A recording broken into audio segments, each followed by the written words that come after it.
my second night party with IHMA. Last time, the first party was attended with IHMA at 9 o'clock, and we started this party little earlier today. Thank you very much, IHMA, for having me in this season 2 and giving me an opportunity.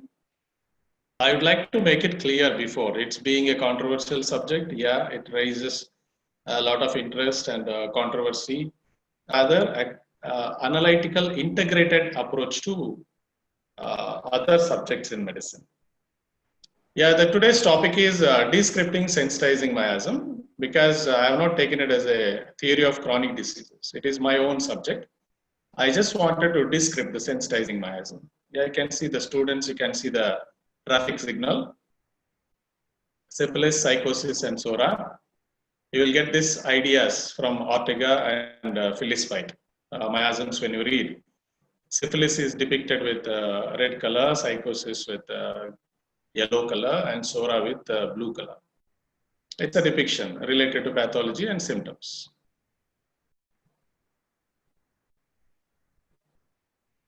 Yeah, when it comes to homeopathy, homeopathy is the most controversial subject today, and I am proud of it. Because when you go to master, he said, odd sapere, dare to be wise. Don't worry when you speak the truth. Truth is not the daughter of time, but not a daughter of authority, but it's a daughter of time, says father of inductive logic, Francis Bacon. So I just made an attempt. I hope seniors will excuse me and juniors will try to learn or share some views on this. Homeopathy puzzles the world. Yeah, there are two theories. One is dynamization theory, as the introduction I told you. Second one is miasmatic theory. I personally feel, after years of practice and after teaching homeopathy, or rather the principal subjects on homeopathy, I feel these two theories must be answered. Must be answered. The dynamization theory, when I say, it cannot be answered alone by we homeopaths, because it is more of a highly scientific, rather the existing science haven't reached to that level. I feel so. If you see my YouTube video on pursuit of water dose, you will understand it's an elaborated study on dynamization theory. The experiments done by the senior doctors or scientists on other disciplines, I have presented in that presentation. To understand or to give a scientific background to dynamization theory, we need help of biochemists, biophysicists, and we have to get some ideas from water memory theory, and some vibratory energy theories are there in biophysics. Of course, Dr. J.S. Ballari, the greatest personality, professor of IIT, he is supporting us and we have to utilize that. I request all newcomers to utilize this knowledge to unlock the dynamization theory. We have a hope there, nanotechnology. Dr. J.S. Ballari has experimentally proved, or rather experimentally showed and demonstrated the existence of nanoparticles in our dynamized medicines in 30th potency. We have to advance it. It is our duty to do that. Of course, quantum physics, but not understood or not exploited commercially so far. Probably homeopathy will exploit that. And in my presentation, I have given an introduction to electromagnetic field in pursuit of water dose. I hope you can do that. You can search it later. It is not the subject today. Now, coming to the second theory, controversial theory, miasmatic theory, it still remained as a question mark. A lot of attempts have been made in the past, like so many great personalities. As we go by, we'll try to recall them. We know in our BHMS classes or MD classes, rather, we can easily correlate the picture of Neisseria gonorrhoeae with the picture of Heinemann's psychotic miasm. It's very easy. The primary infection with local gonorrhea and secondary infection with Heinemann's secondary manifestation of psychosis, so far and so forth. Treponema pallidum also can be easily compared with Heinemann's syphilitic miasm. We have same stages like primary, secondary, tertiary, quaternary kind of levels we have. there is no controversy so far. We can easily correlate. But even till today, the SORA remained as a question mark. In my initial years, when I was working with Dr. Anantharaman in Sri Sai Ram Homeopathic Medical College, I had an opportunity to teach microbiology for 2 to 3 years along with Argonon. Hopefully, that has given an insight for me to understand this subject, how scientific Heinemann's theory, or why Stuart Close called Heinemann as a father of microbiology. That ignited an idea, and since that period I have been trying to compare, rather mentally I was comparing it, and I was planning to do a paper on that, whether it is right or wrong or it's an attempt. Yeah, we know, like Dr. Kopikar, Ekalavya Sisha, I am his Ekalavya Sisha, I call at least, I learned so many things from him, his book. And he used to say, in one of the seminar, I recall him, he said, if you replace the word miasm in 6th edition of Organon with microorganisms, please make sure that it's not bacteria, it's not virus, it's not fungus or any other thing. You have to replace, he used to say, Dr. Kopikar used to say, if you replace the word miasm with microorganism, 90% it correlates. So rather, according to him, Heinemann was trying to tell something about microorganisms or microbiological theory, which was very new and which was not accepted by the then existing physicians or doctors. Just a historical background I will like to cite here. Heinemann was ahead of his times. If you go to Stuart Close, he'll say Heinemann was ahead of his times. Tamil Nadu, people will say actor Kamal Haasan is ahead of his times and his pictures will be appreciated only in the future. Kind of Heinemann is very much advanced when he's compared to his contemporaries. You see, most of the time when you go to microbiology,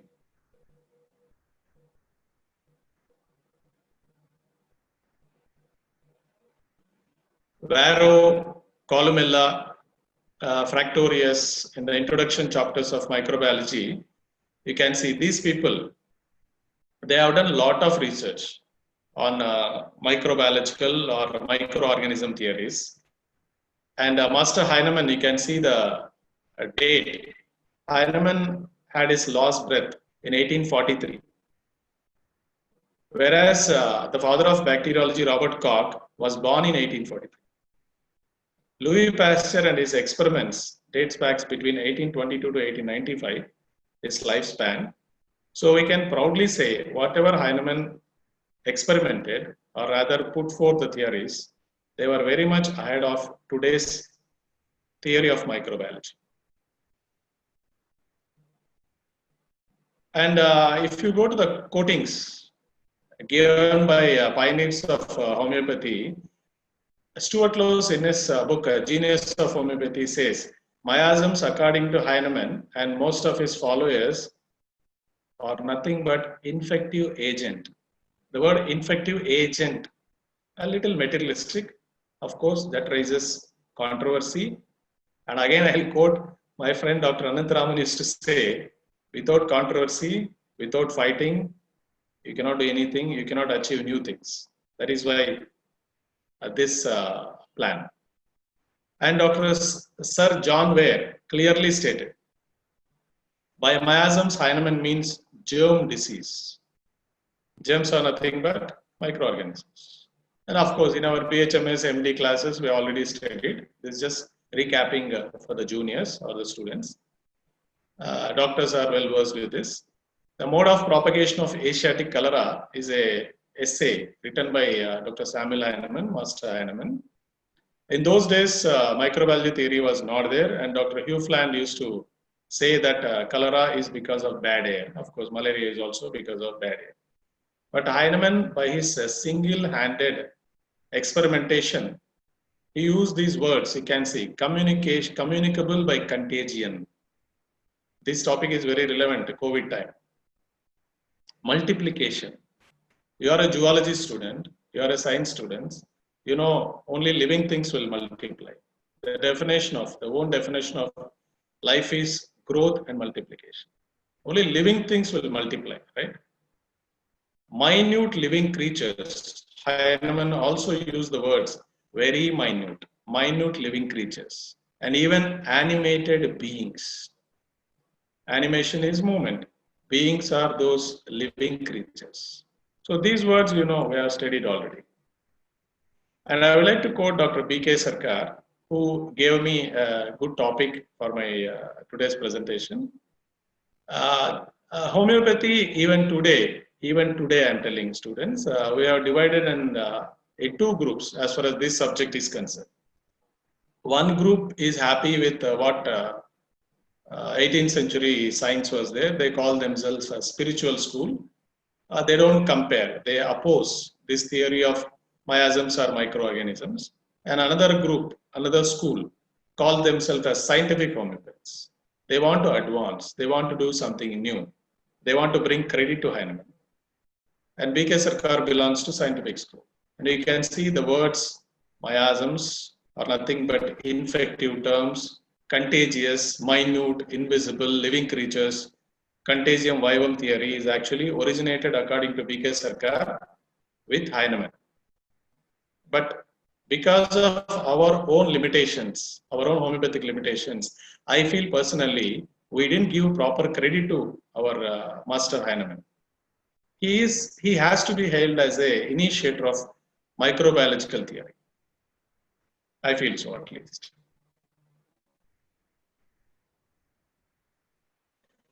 If you quote, when you read the introduction chapter, most of the students will neglect the chapter of 6th edition of Organon. We'll see, Heinemann says, a letter written in sick room at the greatest distance often communicated the same contagious disease to a person who reads it. That means a sick person writes a letter today here and he posts it, and a person staying somewhere, some kilometers away, receives the cover, which is infected now with microorganisms. When you open it and when you touch it, it gives you infection and you are receiving the infection. Yeah, today it's quite common, but think about Heinemann. Think about Heinemannian period, where microbiology was not there, nobody was teaching him microbiology, and with his own efforts, Heinemann could able to investigate and put forward very confidently and very daringly put forth his ideas. And you can see the last one. Don't read the entire one. I want you to concentrate on my speech rather than the slides. Microbiology says, when you read Vibrio cholera in microbiology says Vibrio cholera grows in alkaline media. And if you go and read the experts of Asiatic cholera essay written by Heinemann, Heinemann has clearly stated the Vibrio cholera grows in seawater, which is alkaline media. See, a lot of correlations will come. I don't say this is the last and final word. This is an effort to correlate with microbiology. In the even history, so many efforts have been taken by great pioneers and masters. Like Mackenzie tried to correlate SORA, because SORA remained as a question mark. Mackenzie tried to correlate SORA with a focal infection, Staphylococcus and Streptococcus. So he wanted to limit. SORA is nothing but Staphylococcus, Streptococcus. So you mean to say other miasms may not be correlating? And second one, we know Bach flower remedies. Edward Bach and Wheeler belong to London and England. Both of them did a lot of work on intestinal friendly bacteria and came out with Bach flower remedies. And they first thought, and they initiated another idea, correlating SORA with intestinal bacteria. And in Clark's quotations I have given, once you accept miasms are nothing but microorganisms, now you need not have to limit yourself to only SORA, syphilis and psychosis. Because if you can correlate SORA with one miasm or microorganism, Already you have correlated psychosis with Neisseria gonorrhoeae and syphilis with Treponema pallidum. Then you have a lot of diseases, clinical manifestations, pathological conditions, which you can correlate. This is not my quotation, as support from J.H. Clark. That is why today we have AIDS miasm.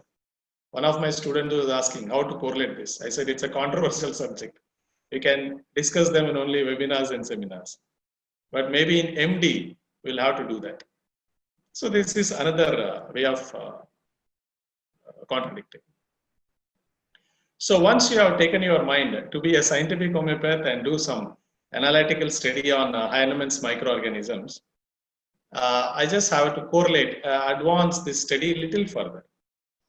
So what I correlated is microbiological infection can be perfectly correlated with Heinemann's dynamic math. You can see 3 steps in infection. When you read the theory of chronic diseases, I'll try to take only the experts. Because I know Dr. Catherine Coulter, a famous Metromedica author, she says Heinemann is a sulfur patient. He doesn't know how to present. If you see his aphorisms and the chronic disease original literature, very tough for the beginner to understand, right? So I have taken the experts.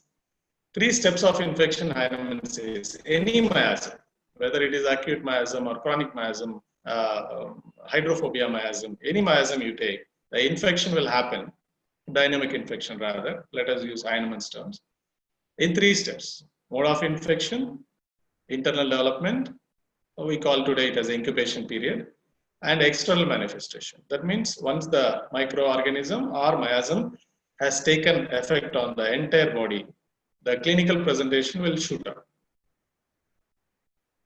Now easily you can correlate with existing microbiology. Entry of the pathogen. You apply now SORA, syphilis and psychosis or any acute miasm. Let us take recurrent acute miasm, common cold. Entry of the pathogen, the influenza virus. There is no controversy in Heinemann's presentation and today's microbiology. There is a portal of entry. Now the spiritual school will contradict here. Miasm is already present in your body. We'll come to it later. Miasm is already present in your body. Heinemann called as congenital corporeal constitution. SORA is already present in your body. But my friend, when you are teaching mathematics to a small kid, you cannot teach them algebra directly. You have to teach him small subtractions, multiplications, and you have to give theories. Once he understands the theories, then you have to go for the practicals. So we have to assume a healthy body, divide of SORA, and how the SORA enters inside. This is how we progress for teaching. Doctrine of analogy. Now entry of pathogen easily understood by every student or science students, even common persons today, ordinary persons. Once the pathogen enters inside, it colonizes or primary viremia, secondary viremia, and viral infections we'll say in our microbiology. Perfect correlation comes in. And even Heinemann said, once the miasm enters inside or gets entry, it will take 7, Heinemann says 3, 4, 5, 6, 7, 15. I said he is a sulfur patient. It takes 7 to 15 days for a miasm to spread into the body. Once the entire miasm has spread into the body, then only the external manifestation, that is primary manifestation of SORA, syphilis, or psychosis comes in. Immediately it doesn't spread, just like your incubation period. So correlation in the first stage itself can happen. Now, when you go to Heinemann's, I have taken only the aspects. I cannot take the entire paragraph, which is boring and sleepy to you. Mode of infection. Heinemann gives examples, lot of examples. A physician checking the pulse, he says. A physician assuming healthy, he checks the pulse of a SORA patient. The general touch itself makes him sick. However, you wear the gloves or the infected towels. It's not just living organism, touching the living organism. Even the infected objects like towel, Even vertical transmission, Heinemann explains. The baby being born, when the nurse or a midwife touches the baby with the hands, the infected hands can propagate the infection. Or suckling, even while feeding on a nurse or feeding the bottle, even the bottle can propagate the infection. And see, thousands of possible other ways Heinemann ends it. That is why SORA can enter in your body in thousands of ways which we are studying in microbiology. We have to hunt the causes. That is why the cause of SORA is very difficult. Identifying the cause of infection is very difficult according to Heinemann. And I try to advance this infection a little bit. According to me, when Heinemann uses the word dynamic infection, I feel so. I'm telling it's my hypothetical explanation. Students, please don't take it. Just listen to my hypothetical infection because I have to protect myself from your HODs. Heinemann's dynamic infection causes through the nerve endings. I have quoted this from Heinemann's theory of chronic disease. When SORA touches the general skin, the local nerve endings, the peripheral nerve endings, will catch the infection, and through the nervous system, in the brackets, he writes vital force. In the brackets, he writes vital force, the entire nervous system. So Heinemann, when says infection and dynamic infection, his infection was through the nervous system. This nervous system takes the message. It will take 7 to 15 days because nervous system is very faster, I know. But Heinemann says it will take 7 to 15 days for the entire body to convert into miasm or infected by miasm. Then only the external manifestation will develop. Now we have a correlation here. Modern physiology explains neurons communicates through nerve endings, right? There is a muscle and a synaptic level. And if you see synaptic level, there is no material contact. There is a space. And in this space, the synaptic communication happens only by chemical compounds. There is no material contact between the synaptic level. Now, what is my propagation of idea here is Heinemann's dynamic infection is through the nerve endings. Of course, when you see the metastasis or spreading of infection from primary foci to secondary foci or one organ to another organ, so far in our studies or general medicine we have studied the propagation of the infection, spread of the infection or even the cancerous cells from primary foci to secondary foci happens through blood and lymphatics. My question here is, Heinemann is an intelligent fellow. Heinemann was ahead of his times. See, the entire body is nervous system. Whatever the systems like locomotor system or gastrointestinal systems or whatever systems are there, they are only supporting the nervous system. And we know that it is the nervous system which is very primary.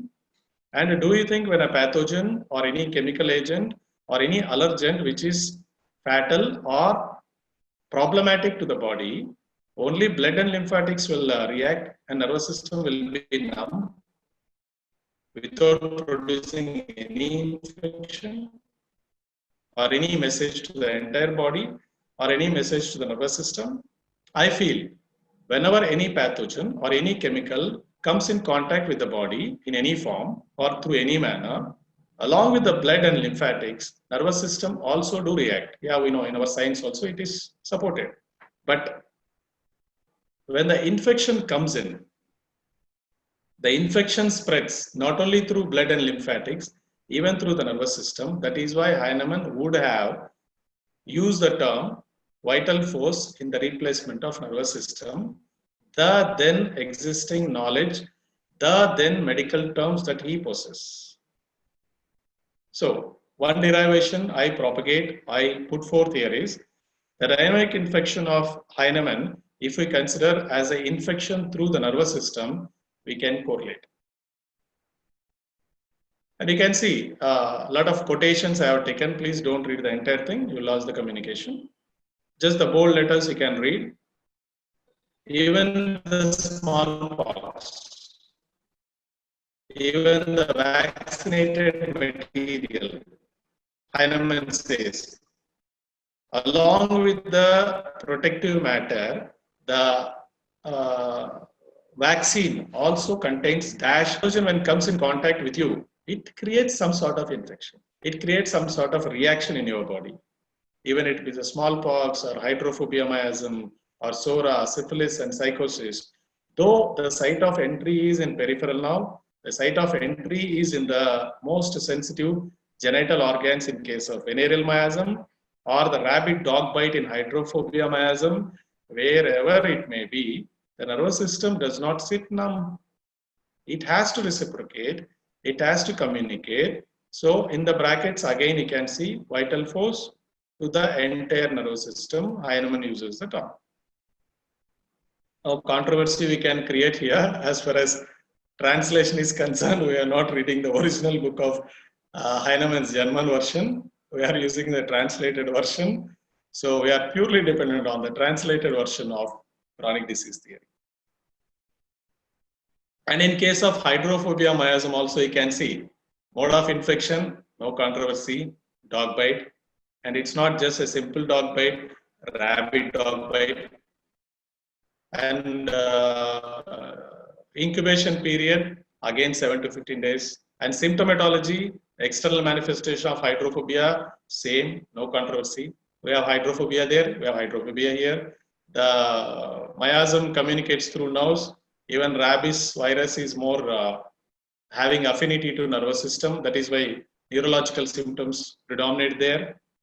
And see the communication, the bold letters, communicated itself to the nearest nerve and therefore whole nervous system.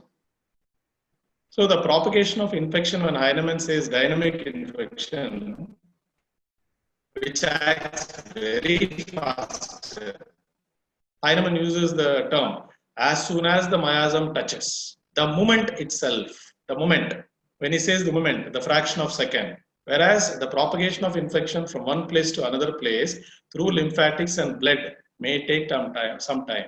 But in dynamic infection, because nervous system is involved, it will spread very faster. My idea, my controversy, I'll take it. Now take the SORA, the nerve, the bold letters you can see, the nerve invisibly and dynamically infects the nerves and rest of the body. Everywhere Heinemann uses the word nerve. And in venereal miasms, I have taken the experts. Certain amount of friction in the tender parts, that means genitals he is referring, sexual organs, and they are more rich in the nerves. Everywhere Heinemann uses the word nerves for propagating or the dynamic infection in support. So when Heinemann says infection, dynamic infection, we can correlate with nervous system. Yeah, I was just talking about. In our first year portion, we have studied qualities of vital force. Don't worry, I'm not going there. I don't want to bore you. Vital force is unintelligent. Yes, vital force is unintelligent. Because it takes the infection, afterwards it thinks and it creates a disease and cries for help. That is symptom. And see, the primary work of nervous system is only to reciprocate. Nervous system is only to understand what is happening outside. Whether it is good for you or bad for you, first it will take. It will accept it. That is when you shout someone, when you scold someone, you are reciprocating automatically. You cannot avoid, you cannot switch off. You cannot reboot the system. So my conclusion is dynamic infection can be or may be recommended as a infection through the nerves or propagation through the nerves. So I just wanted to conclude manifestation of disease in the nervous system. That is why we take during case taking the mental symptoms of the patient, which are nothing but the reaction of the mind, the nervous system. So in homeopathy, we are not just limiting to the physical symptoms alone during case taking. We are trying to collect the mental symptoms also. And medicines also given to the nervous system after manifold trials, we know Heinemann recommended the oral route of application because the tongue is rich in nerve endings or sensory nerves. So maybe he just wanted to stimulate the reaction in the nervous system, not in killing the bacteria. Yes, there I am not supporting. Some people may think since miasms are microorganisms, we'll try to apply antibiotics. No, we are not going to kill Heinemann method. We are not going to kill our methodology. We are trying to understand only a missing link between microbiology and Heinemann's theory. We just wanted to bring credit to Heinemann as the first person to propagate the entire microbiological theory. It's only an attempt, my friends. Yeah, that is what the reason probably we take more subjective symptoms, we take more general symptoms, we take more mind symptoms. When you treat typhoid, typhoid is only a single stimulus, Salmonella typhi. But when the Salmonella typhi affects me and Anantharaman, my way of reciprocating my nervous system is different and Dr. Anantharaman's reciprocation is different. The propagation of disease is different. My way of producing mental symptoms and fear is different, and his way of reciprocating is different. Individuality still persists. We are not denying pathology. Please remember, pathology is also accentuated in homeopathy. That is why in our portion, we are reading all the subjects, including microbiology. If you go to the chapter, Pathology and Homeopathy in Stuart Lowes, the first paragraph itself, Stuart Lowes clearly states, we are not opposing pathological theories or microbiological theories. We are still telling, before the pathology develops, disease per se, the functional pathology precedes. Where the functional pathology disease per se starts, it is in the nervous system. Even during the incubation period, when the typhoid is propagating materially as a bacteria, the nervous system has already taken the message that body has been invaded by a harmful pathogen. Correlation comes. Maybe not 100%, because I need the help of a good microbiologist to propagate this or to advance this theory. Constitutional approach and systemic infections. When the bacteria Neisseria gonorrhoeae spreads from local areas to internal stages, we call it as secondary stage of gonorrhea, gonorrheal endocarditis, gonorrheal arthritis. What is happening there? The same infection spreading from one part to another part, you call it as a systemic infection or disseminated infection, whatever names you call based on acute and chronic. But Heinemann says every infection may spread. It's the constitutionally, because even though the infection is local, the nervous system reacts as a whole. So we have to treat the patient, but not the disease. Our theory still remains. So the physical constitution, take the last bold one. Physical constitution is the soil on which grows idiosyncrasies, diatheses, susceptibilities, dyscrasias, etc. So it is the sora which creates the basement for the development of other diseases. When a man reacts, it is the individual reacts, whether it is acute infection or chronic infection, local fungal infection, the entire man suffers. So that is what the constitutional approach is. So there is a correlation between constitutional approach and systemic infection. We have to make a little effort to propagate or improve the concept. Some examples I have taken my knowledge. Mumps, at the childhood you will develop mumps. If it is not treated properly or maltreated, it may end up with arthritis and male infertility when you grow up. And everyone knows about the gonfocus, or primary pulmonary tuberculosis, or primary complex rather. If not treated properly, it may develop into extra pulmonary tuberculosis, uterine tuberculosis, or some other bone tuberculosis kind of things in the future. Correlation happens. Heinemann was telling the same thing in his own terms. I have taken some supportive data from Dr. Anantharaman's and Paniker's textbook of microbiology. Streptococcus pyogenes can develop into systemic infections. That means local infection spreading into systemic infection. Salmonella typhi sometimes can develop so many advanced constitutional effects or systemic effects. Syphilis, yeah, we know syphilis and gonorrhea, different levels. I don't want to elaborate that.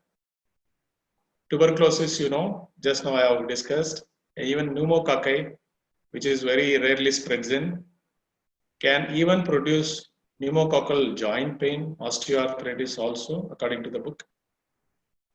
So many quotations you can make compared to Heinemann's constitutional approach to systemic approach. So Heinemann says primary manifestation, if not treated properly with sulfur, the specific remedy for primary manifestation of SORA, it will develop into either latent or secondary infection. Even latent theory, latent infection theory of latency is also present in microbiology, based on the immunity of the patient. Of course, we have a next chapter. Very favorite quotation, SORA, the multi-headed monster. A lot of controversy, students will ask, multi-headed monster. One single cause for the entire non-venereal diseases, and psychosis, syphilis, we can accept it because psychosis and syphilis is venereal miasm, a lot of correlation with microbiology. So we are not trying to understand our theory with our eyes, but we want to understand our theory in the shadow of microbiology. A little depressing for me. SORA, the multi-headed monster. The background I have put Medusa.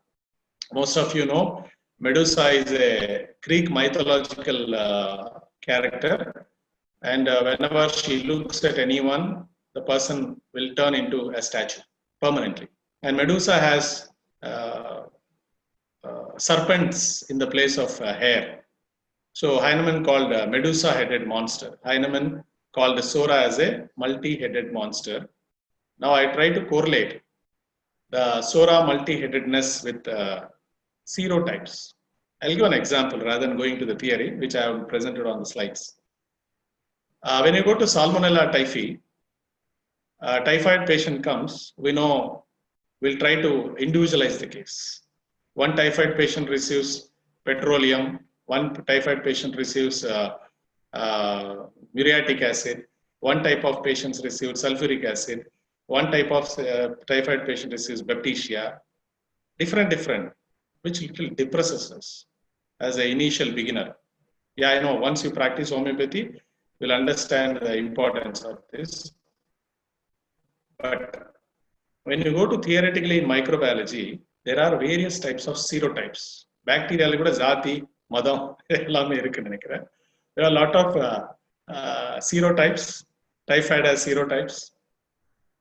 Various types of 1, 2, 3, 4, ABC kind of classifications have been done. Assuming petroleum is affected by serotype A1. So obviously the symptoms will be different. And arnica patient is affected by Salmonella typhi B2. There is a chance. Of course, we'll have to understand this. Practically, we have to correlate. See, until unless we substantialize one thing, because research needs a specific approach. Only when you have a specific hypothesis, then we have to go. Whereas soric theory is a very broad, generalized term. We have to substantialize it. Once you have substantialized that, then we'll take a specific topic and we'll try to prove technically, scientifically, and bring it to our fellow doctors, allopathy, homeopathy, Siddha, and all these people, that homeopathy is science. Heinemann was ahead of his time. Just an attempt. I know a lot of controversies will come here. Just a schematic presentation. Any microorganism, according to microbiology, can be divided into serotypes. Again, these serotypes are further divided into subserous types, or other further classifications have been done. So, based on all these things, in spite of accepting miasm as a microorganism, or Heinemann's theory of chronic disease correlating with microbiology terms, our principles are still remaining. Treat the patient, not the disease. Why multiple remedies are given in the same pathological disease by different doctors, different homeopathic doctors to the same patient or same disease, but individualization of patient is still remaining.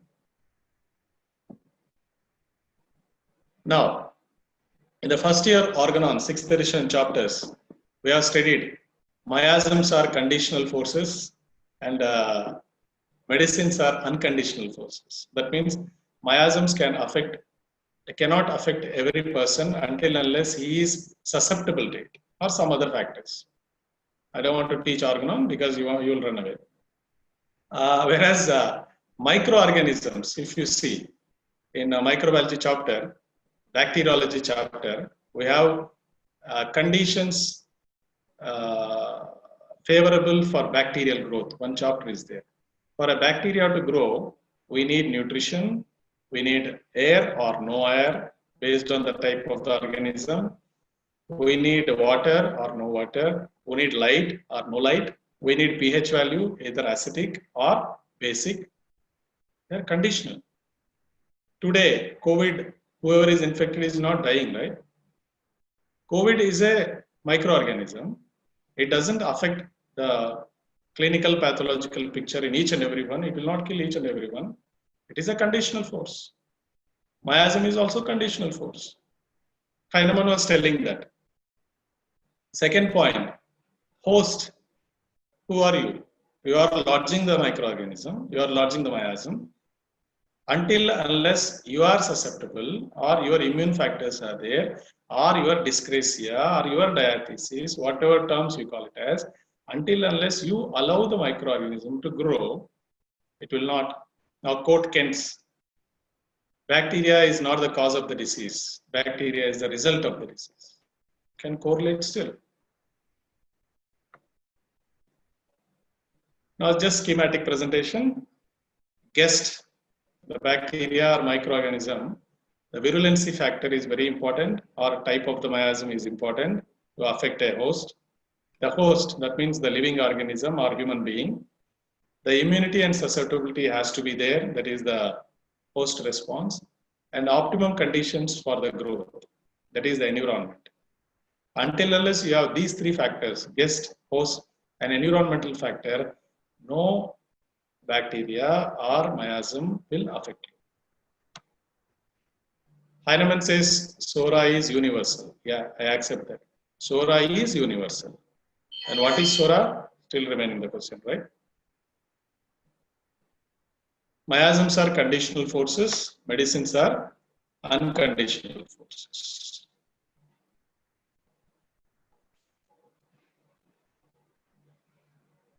Yeah, latent Sora, which already explained, latent Sora and the theory of latency in microbiology is still persisting.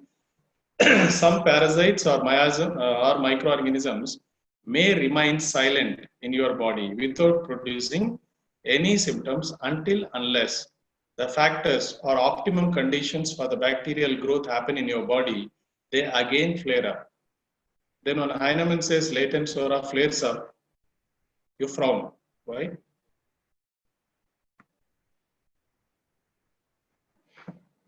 Some other examples for latent Sora: maltreating mumps develop into arthritis, diphtheria leading to paralysis. Of course, this is a post-viral complication. Streptococcus developing to rheumatic fever, AS titer. Gonorrhea leading to systemic disorders, and Gonorrhea tuberculosis, which already we have discussed. Now, what is the conclusion here?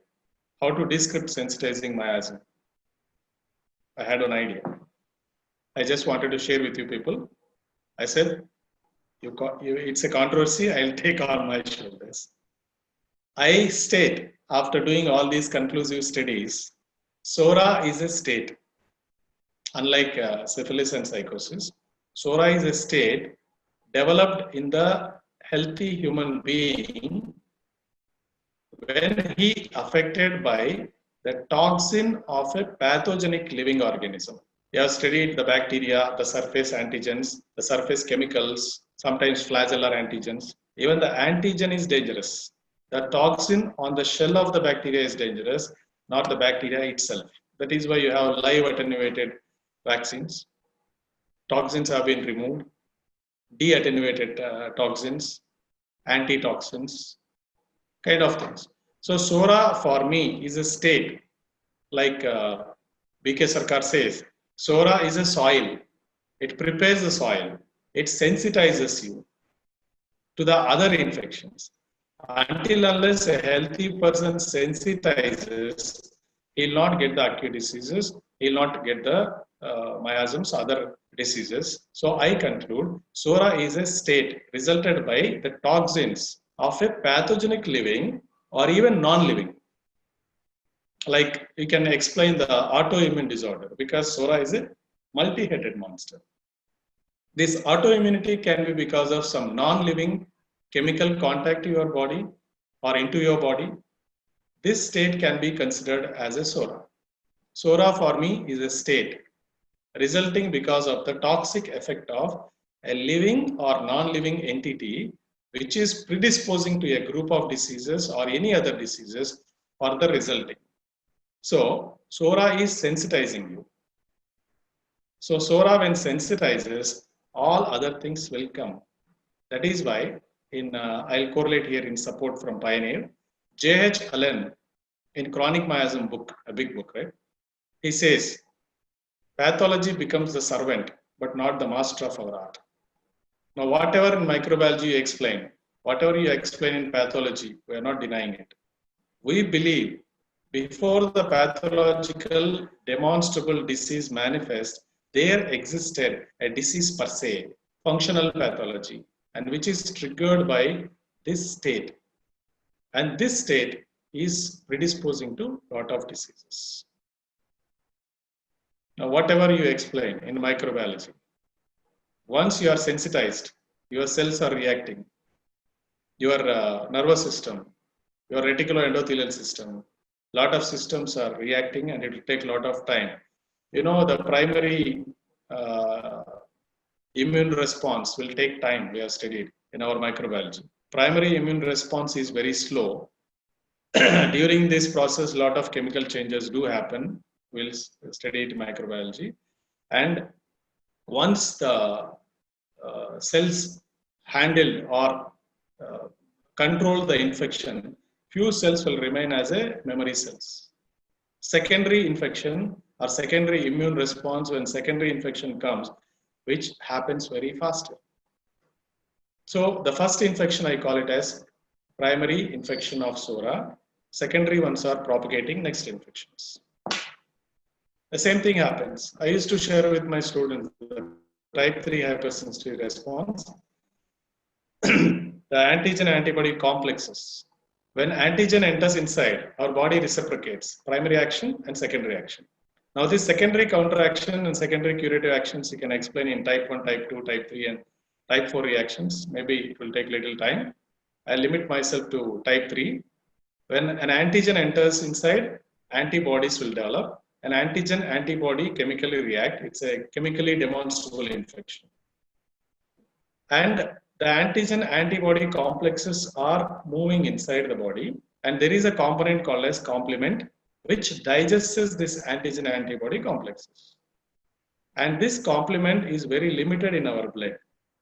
If you keep on injecting the baby with vaccines, the vaccine is treated as an antigen, antibodies are produced, but there is no complement. Because complement will take some time to develop in your body. Your body has to produce the complement. So till that period, this antigen antibody complexes, which we call it as LATs, example, long-acting thyroid stimulators. They are revolving or roaming around, stimulating the target organs, causing autoimmune diseases. So I conclude some logic from epigenetics also.